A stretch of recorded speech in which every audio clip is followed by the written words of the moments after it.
ஜெய் ஸ்ரீராம். சங்கிகளின் ஆதரவாளன் கதிரேசன். சட்டமன்றத்தில் தேசிய கீதம் 2 தடவை பாதிட்டாங்க, தமிழ் தாய் வாழ்த்து ஒரு தடவை பாடியிருக்காங்க, சட்டசபை மிரகு மாறப்பட்டிருக்குன்னு எதிர்க்கட்சி தலைவர் உதயநிதி ஸ்டாலின் அவர்கள் சொல்லியிருக்கிறாங்க.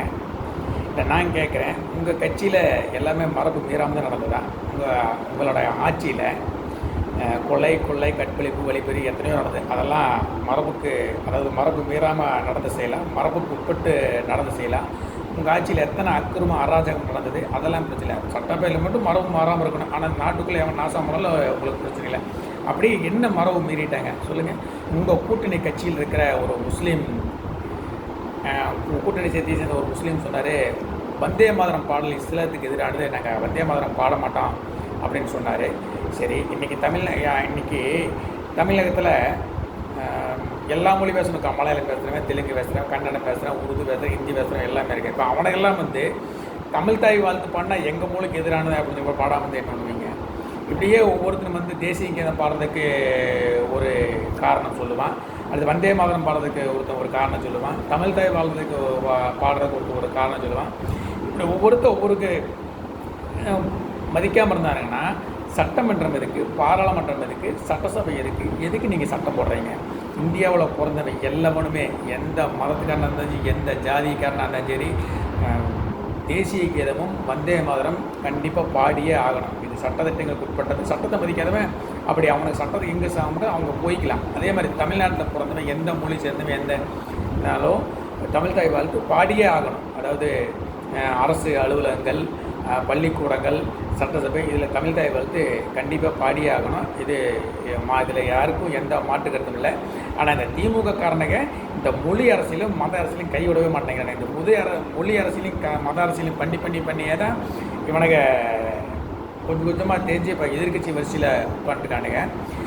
இப்படியே இன்னும் இந்த மத அரசியலையும் மொழி அரசியலையும் பேசிகிட்டு இருந்தாங்கன்னா தமிழகத்துக்கு மொத்தமாக தொடச்சிருந்துருவாங்க தமிழக மக்கள். அதுதான் தெரிஞ்சுதான் உண்மை.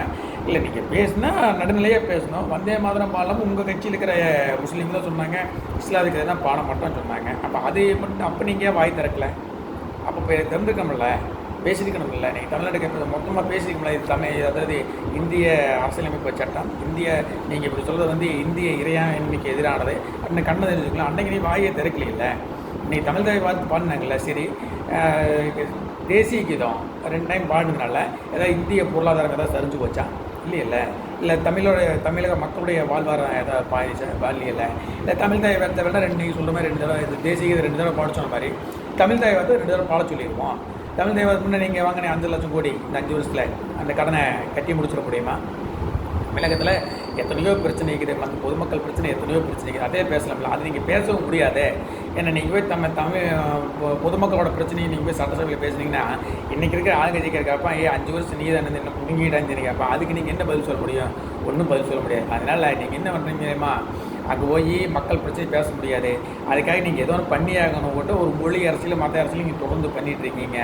அதுவும் இன்றைக்கி எடுபட போகிறதில்ல. இன்றைக்கி மொழி அரசியலும் மத அரசியலும் பண்ணிட்டு இருந்தீங்கன்னா மக்கள் சுத்தமாகவே தொடர்ந்து தெரிஞ்சுருவாங்க. எதிர்கட்சி கூட நிற்கிறேன், நீங்கள் உட்கார முடியாது. அதனால் நீங்கள் என்ன பண்ணுறீங்க? ஜெயிச்சிட்டீங்க, எம்எல்ஏவாக இருக்கிறீங்க. இந்த சத்யராஜ் படத்தில் ஒன்று சொல்லுவாங்க, சோழர் பரம்பரையில் ஒரு எம்எல்ஏ அப்படி மாதிரி எழுதி கொடுத்து படிக்கிற பரம்பரையில் ஒரு எம்எல்ஏ உதயநிதி ஸ்டாலின் எதிர்கட்சி தலைவர். நீங்கள் 5 வருஷத்துக்கு என்ன பண்ணுறீங்க? 5 வருஷம் தமிழக தாவேக்கு ஆச்சு, 5 வருஷம் நிறைவு செஞ்சுருவாங்கன்னு தான் தோணுது. ஆனால் எவ்வளோ நாளைக்கு இருக்குது என்னன்னு சொல்ல முடியாது.